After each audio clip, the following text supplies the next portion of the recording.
बासा तारखेड़ा में तहरी हत्याकांड मामले में परिजनों ने पोस्टमार्टम के बाद शवों को रखकर दमू सागर मार्ग पर लगाया चक्का जाम। कलेक्टर एवं एसपी ने मौके पर पहुंचकर संभाला मोर्चा, दिया आश्वासन।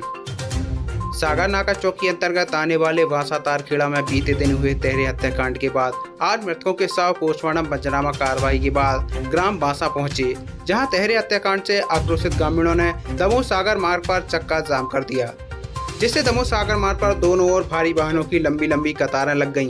घटना की जानकारी लगते ही एसडीएम आरएल बांगरी व भारी पुलिस बल मौके पर पहुंचा और परिजनों को समझाइश देकर जाम खोलने का प्रयास किया, लेकिन परिजन कलेक्टर एवं पुलिस अधीक्षक को बुलाए जाने के साथ आरोपियों पर कार्रवाई के लिए अड़े रहे।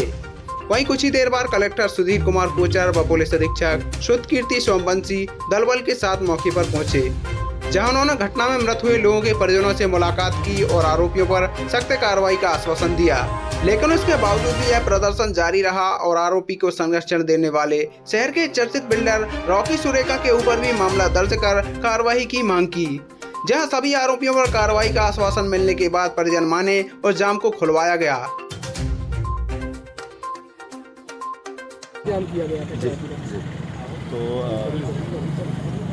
जब ये हत्याकांड हुआ था तभी से हम और एसपी साहब लगातार संपर्क में थे और पहली कोशिश, जैसा कि एसपी साहब ने भी कहा, पहली कोशिश यही है कि आरोपियों को सबसे पहले गिरफ्तार किया जाए। अब जो आज 3 बातें थी, इन 3 बातों पर हम लोगों ने पहले से ही हमारा मंतव्य बन चुका था। पहली चीज़ अनुकंपा नियुक्ति, तो होमगार्ड सैनिक थे, वो सर्विंग थे, तो उनको अनुकंपा नियुक्ति की पात्रता है। उनको अनुकंपा नियुक्ति तत्काल हम कल ही उसको प्रोसेस कर देंगे। हमने इनके परिजनों को कल बुलाया है और जैसे ही उनकी तरफ से हमें जो उनके वैध उत्तराधिकारी हैं उनका आवेदन मिल जाएगा, हम तत्काल अनुकंपा नियुक्ति की कार्रवाई कर लेंगे। दूसरा मुआवजे की बात है, तो मुआवजे के लिए भी हमने कहा है कि कल ही हम इस पूरे प्रकरण को हम उच्च अधिकारियों तक पहुंचा देंगे और मुझे लगता है कि जल्दी हम मुआवजा स्वीकृत कराने में सफल होंगे। और तीसरी चीज़ है कि जिन लोगों ने इस तरह के विभत्स हत्याकांड को अंजाम दिया है, उनके घरों पर बुलडोजर चलाए जाएँ। तो इस संबंध में भी पुलिस अधीक्षक से चर्चा हो गई है। वो लोग प्रकरण की गहन तफ्तीश में लगे हैं और आरोपियों के नाम हमें मिलते से ही हम ये वाली कार्रवाई भी प्रारंभ कर देंगे। तो इन तीनों मुद्दे जो कि हमसे संबंधित हैं, हम तीनों पे तत्काल कार्रवाई करेंगे। सर, लगातार जिले में अपराध बढ़ रहे हैं, सर इसको रोकने के लिए क्या? पुलिस लगातार अपना काम कर रही है, प्रयास कर रही है। आपने देखा है कि यदि कोई अपराध घटित हुआ है तो पुलिस ने लगातार तत्परता से कार्रवाई करके 24 से 36 घंटों के अंदर अपराधों को सुलझाया भी है। तो इस कारण से मुझे लगता है कि कहीं ना कहीं अपराधियों में भय भी व्याप्त है और लोगों में मतलब अपराधों पर लगाम लगाने में भी सफलता मिली है। ये जो इस तरह के मामले हैं, ये पारिवारिक रंजिश के मामले हैं, तो पुलिस इसमें भी बहुत गंभीर है और मुझे लगता है कि जल्दी ही जो अपराधी हैं उनकी गिरफ्तारी होगी और उनके खिलाफ कड़ी कार्रवाई होगी। सर, इस मामले को पारिवारिक कैसे रूप दिया जा रहा है? सर, पारिवारिक मामला तो है नहीं है, पीड़ितों का स्पष्ट रूप से कहना। अब मैं वही बात कर रहा हूँ जो मुझे अभी तक देखने सुनने को मिला है। अभी डिटेल्ड इन्वेस्टिगेशन होगा तो सब चीज़ें दूध का दूध पानी का पानी हो जाएगा। Thank you.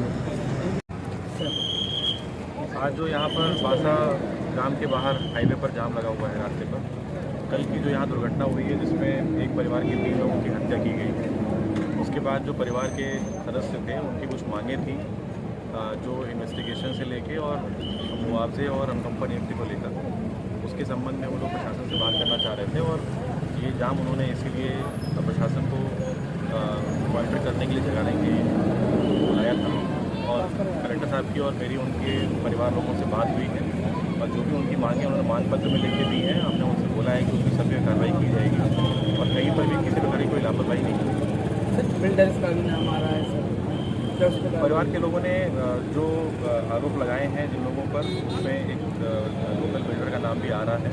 हमने पहले भी यही बात बोली है कि जिस भी व्यक्ति का नाम इन्वेस्टिगेशन में साक्ष्य के साथ कॉन्स्पिरेसी से लेके अपराधियों की हेल्प करने से उनको भगाने तक को लेके जो व्यक्ति इसमें शामिल है, हम उनको सब में FIR में शामिल करेंगे, इन्वेस्टिगेशन में शामिल करेंगे और उन पर जो भी वैधानिक कार्रवाई होती है कड़ी से कड़ी सजा दिलवाने का काम करेंगे। सर, एक लेटर वायरल हो रहा है जिसमें अभी तक तीनों आरोपी जो मुख्य आरोपी हत्या में कार्य करने में शामिल हैं, उनकी कोई लोकेशन, कोई वेयर अबाउट प्राप्त नहीं हुए हैं, अभी वो गिरफ्तार नहीं हुए हैं। हमारी टीमें लगातार लगी हुई हैं और जल्दी उनको पकड़ने का काम करेंगे। सर, एक लेटर वायरल हो रहा है जिसमें पीड़ितों के द्वारा पूर्व में ही अपनी हत्या का आशंका जता चुकी थी और एक पुलिस अधीक्षक और दमोह कलेक्टर के लिए आवेदन दिया था, तो इस पर रॉकी सुरेखा नाम के बिल्डर पर कार्रवाई क्यों नहीं की गई है? पूर्व में जो इन्होंने शिकायत पत्र दिया हुआ था उसमें दोनों पक्षों की प्रतिबंधात्मक कार्रवाई भी हो चुकी है और उसके एप्लीकेशन देने के पहले ही दोनों पक्षों की तरफ से FIR हो चुकी थी। जो इनके स्टेटमेंट्स उसका शिकायत जांच में लिए गए हैं उसकी शिकायत अभी जांच चल रही है।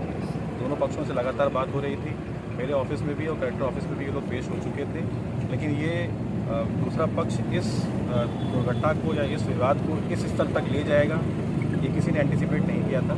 ना ही इनका पुराना क्रिमिनल रिकॉर्ड इस प्रकार का पाया गया था कि ये किसी प्रकार के इनको थ्रेट माना जाए, ना ही इस पर कोई आतंक अपराधी था।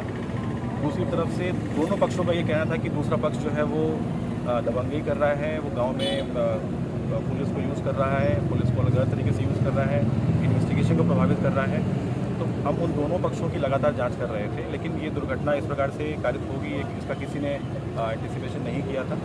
और मैं इस पर आगे भी सबको विश्वास दिलाता हूँ कि जो भी व्यक्ति इसमें शामिल है, शहर का कोई भी व्यक्ति है जो इसमें कॉन्स्पिरेसी से ली थी, इनको भगाने तक उनको हर तरह की हेल्प करने में शामिल है, हम उनको कड़ी से कड़ी सजा दिलवाएंगे। सर कब तक गिरफ्तारी हो जाएगी क्या?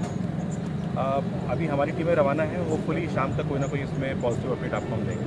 सर सुनने में आया था कि देर शाम को उनमें से जो परिजनों के द्वारा आरोप लगाए गए हैं, जिनके नाम खुले गए हैं, वो सागरनाका चौकी पर बैठे रहे, उनमें से कुछ नहीं? उनसे हम लोगों ने जो इंफॉर्मेशन लेनी थी, उनके खिलाफ जो एविडेंस उनसे प्राप्त करने थे या पूछताछ करनी थी, स्टेटमेंट्स लेने थे, प्राप्त कर लिए हैं। पहला फोकस इस बात पर रहेगा कि जो 3 मुख्य आरोपी हैं उनको पकड़ा जाए, उनके स्टेटमेंट्स कराए जाएँ, उनके स्टेटमेंट से जिन लोगों के नाम आते हैं उनको उस FIR में शामिल किया जाए और उसके बाद उनकी गिरफ्तारी भी की जाए। Thank you sir.